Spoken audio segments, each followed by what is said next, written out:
Assalamualaikum warahmatullahi wabarakatuh. Pada video ini kita akan melanjutkan materi dari bab 2. Sebelumnya kalian telah mempelajari bab 1 mengenai fungsi dan kedudukan Pancasila. Untuk bab 2 ini akan dibahas mengenai menumbuhkan kesadaran terhadap Undang-Undang Dasar Negara Republik Indonesia tahun 1945. Pada video ini akan dibahas submateri yang pertama, yaitu kedudukan dan makna pembukaan Undang-Undang Dasar Negara Republik Indonesia tahun 1945. Sebelum kita ke materi pelajaran, kita lihat dulu kompetensi dasar kita pada hari ini. Seperti biasa, bisa kalian baca sendiri, ada 4 kompetensi dasar.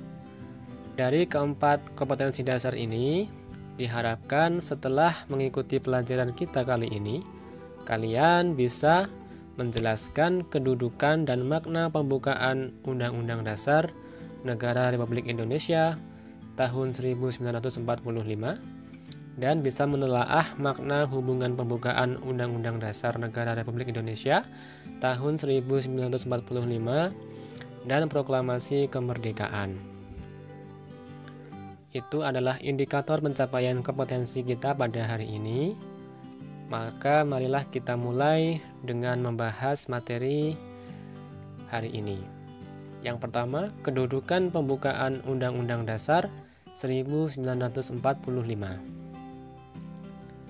Undang-Undang Dasar merupakan sebagian hukum dasar yang tertulis. Di samping hukum dasar yang tertulis, terdapat hukum dasar yang tidak tertulis, yaitu aturan dasar yang timbul dan terpelihara dalam praktik penyelenggaraan negara meskipun tidak tertulis. Hukum dasar yang tidak tertulis ini disebut konvensi. Sebagai hukum dasar, Undang-Undang Dasar 1945 merupakan sumber hukum bagi peraturan perundang-undangan dan merupakan hukum tertinggi dalam tata urutan peraturan perundang-undangan di Indonesia. Jadi, Undang-Undang Dasar 1945 merupakan aturan perundang-undangan yang derajatnya paling tinggi di Indonesia. Kita lihat sistematika atau susunan UUD 1945. Pembukaan memiliki hubungan yang erat dengan proklamasi kemerdekaan. Pembukaan juga memuat kaidah-kaidah yang fundamental bagi penyelenggaraan negara. Pembukaan merupakan bagian yang tidak terpisahkan dari Undang-Undang Dasar 1945. Sistematika Undang-Undang Dasar 1945 sebelum diadakan amandemen atau perubahan terdiri dari 3 bagian. Yang pertama adalah pembukaan, ini yang sering kalian dengarkan pada saat upacara bendera. Kemudian yang kedua adalah batang tubuh atau pasal-pasal, dan yang ketiga penjelasan. Nah, setelah diamandemen atau dirubah, sistematika Undang-Undang Dasar 1945 menjadi 2 saja, yaitu pembukaan dan pasal-pasal. Awalnya ini disebut dengan batang tubuh, nah sekarang disebut dengan pasal-pasal. Kemudian penjelasannya tidak ada. Itu tadi kedudukan pembukaan Undang-Undang Dasar 1945, yaitu sebagai peraturan perundang-undangan yang paling tinggi di Indonesia dan merupakan sumber hukum bagi peraturan perundang-undangan. Kemudian selanjutnya, bagaimana hubungan pembukaan Undang-Undang Dasar ini dengan proklamasi kemerdekaan? Hubungan proklamasi dan pembukaan Undang-Undang Dasar 1945 dapat diamati dari isi kedua naskah tersebut. Proklamasi kemerdekaan memuat 2 hal pokok, yaitu pernyataan kemerdekaan bangsa Indonesia dan tindakan yang harus segera dilakukan dengan pernyataan kemerdekaan. Alinea ketiga pembukaan Undang-Undang Dasar 1945 memuat pernyataan kemerdekaan. Pernyataan kemerdekaan di alinea pertama ini diawali dengan pernyataan bahwa kemerdekaan adalah hak segala bangsa. Di alinea kedua, alasan perjuangan kemerdekaan bangsa Indonesia telah sampai pada saat yang menentukan. Juga dipertegas bahwa kemerdekaan merupakan atas berkat rahmat Allah yang Maha Kuasa dan didorongkan oleh keinginan luhur. Nah, ini teks proklamasi. Maka dengan demikian pada dasarnya alinea pertama sampai dengan alinea ketiga dari pembukaan Undang-Undang Dasar 1945 itu merupakan uraian terperinci dari kalimat pertama proklamasi kemerdekaan. Ini ya, kalimat pertamanya adalah kami bangsa Indonesia dengan ini menyatakan kemerdekaan Indonesia. Nah, ini ternyata diperinci dengan pembukaan Undang-Undang Dasar 1945 alinea pertama sampai dengan alinea ketiga. Sedangkan alinea keempatnya itu memberikan arah pertanggungjawaban terhadap pelaksanaan proklamasi kemerdekaan. Kemudian, isi pokok kedua proklamasi kemerdekaan yaitu tindakan yang harus segera dilakukan antara lain dengan menetapkan Undang-Undang Dasar 1945 yang memuat pembukaan.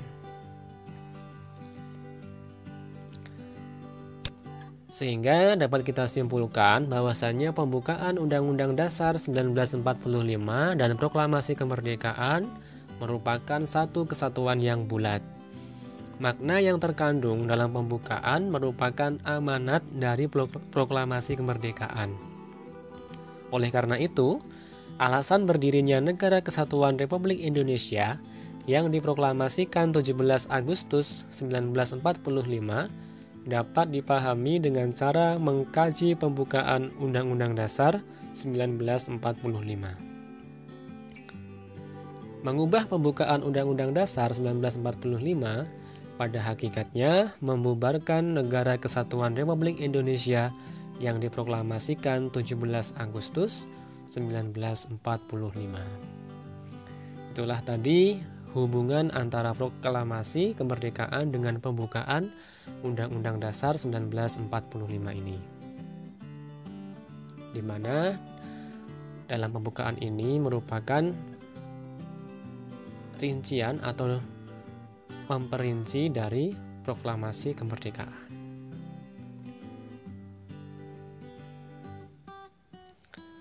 Kemudian nomor 3, pembukaan memuat pokok kaidah negara yang fundamental. Pokok kaidah fundamental yang terdapat dalam pembukaan Undang-Undang Dasar 1945 antara lain: 1. Pokok-pokok pikiran yang diciptakan dan diwujudkan dalam pasal-pasal Undang-Undang Dasar. 2. Pengakuan kemerdekaan hak segala bangsa. 3. Cita-cita nasional. 4. Pernyataan kemerdekaan. 5. Tujuan negara. 6. Kedaulatan rakyat. 7. Dasar negara Pancasila. Ketujuh pokok kaidah fundamental ini ada dalam pembukaan Undang-Undang Dasar 1945 ini ya, di setiap masing-masing alinea. Berikutnya, makna alinea pembukaan UUD 1945. Alinea pertama, ini ya, alinea pertama, bahwa sesungguhnya kemerdekaan itu ialah hak segala bangsa, dan oleh sebab itu maka penjajahan di atas dunia harus dihapuskan, karena tidak sesuai dengan peri kemanusiaan dan peri keadilan. Maknanya apa? Alinea ini memuat dalil objektif dan dalil subjektif. Dalil objektif yaitu bahwa penjajahan di atas dunia harus dihapuskan karena tidak sesuai dengan peri kemanusiaan dan peri keadilan. Manusia diperlakukan secara tidak adil seperti perampasan kekayaan alam, penyiksaan, pemaksaan untuk kerja rodi, perbedaan hak dan kewajiban. Pernyataan ini objektif karena diakui oleh bangsa-bangsa yang beradab di dunia. Artinya, dalil objektif merupakan alasan mengapa Indonesia harus merdeka, tetapi alasan ini memang sudah diakui oleh bangsa-bangsa yang beradab di dunia. Ya.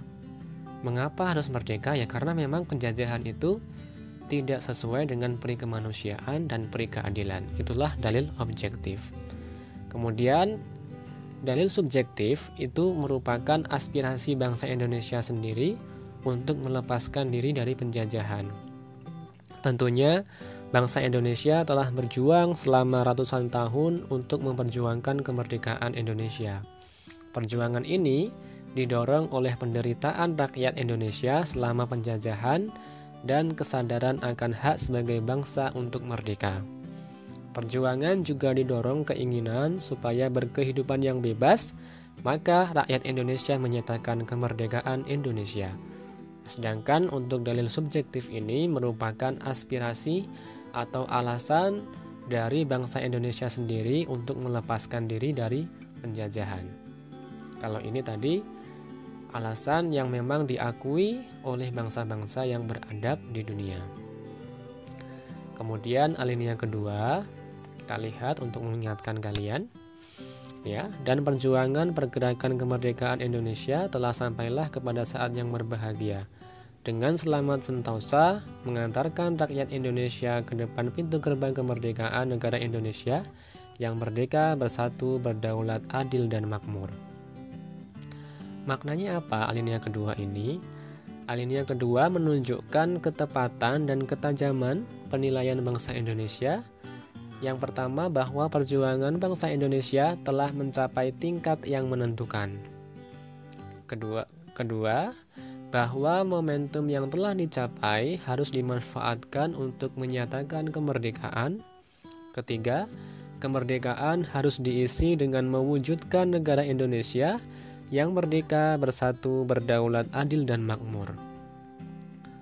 Jadi kemerdekaan merupakan awal untuk berjuang kembali menciptakan cita-cita negara Indonesia yang merdeka, bersatu, berdaulat, adil, dan makmur. Kemudian berikutnya alinea ketiga, kita lihat dulu kalimatnya. Atas berkat rahmat Allah yang Maha Kuasa dan dengan didorongkan oleh keinginan luhur supaya berkehidupan kebangsaan yang bebas, maka rakyat Indonesia menyatakan dengan ini kemerdekaannya. Maknanya apa? Alinea ketiga ini mengandung makna pengukuhan makna dari proklamasi yang luhur.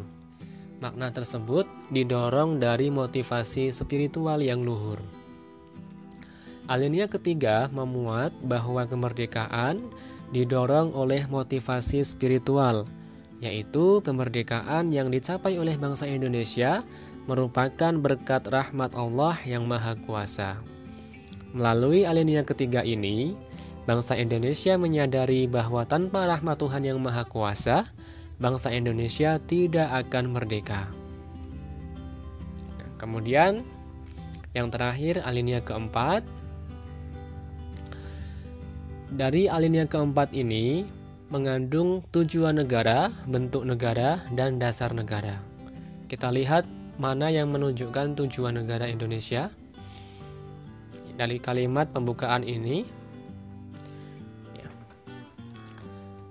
Kemudian daripada itu, untuk membentuk suatu pemerintah negara Indonesia yang, inilah tujuan negara Indonesia, melindungi segenap bangsa Indonesia dan seluruh tumpah darah Indonesia, dan untuk memajukan kesejahteraan umum, mencerdaskan kehidupan bangsa, dan ikut melaksanakan ketertiban dunia yang berdasarkan kemerdekaan, perdamaian abadi, dan keadilan sosial.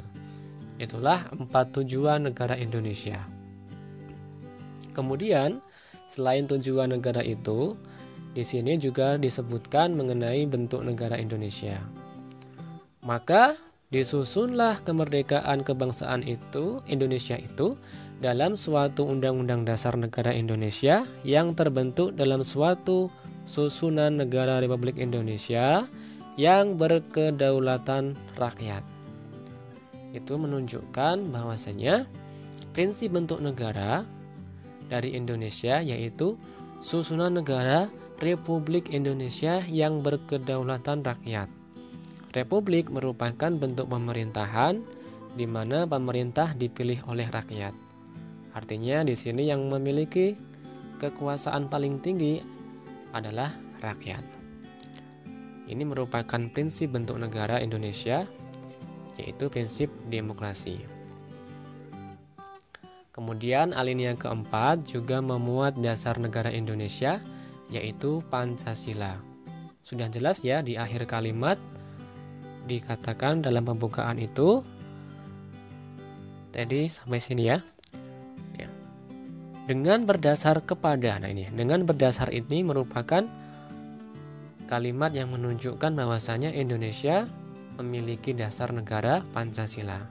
Mulai dari ketuhanan yang Maha Esa, kemanusiaan yang adil dan beradab, persatuan Indonesia, dan kerakyatan yang dipimpin oleh hikmat kebijaksanaan dalam permusyawaratan perwakilan serta dengan mewujudkan suatu keadilan sosial bagi seluruh rakyat Indonesia.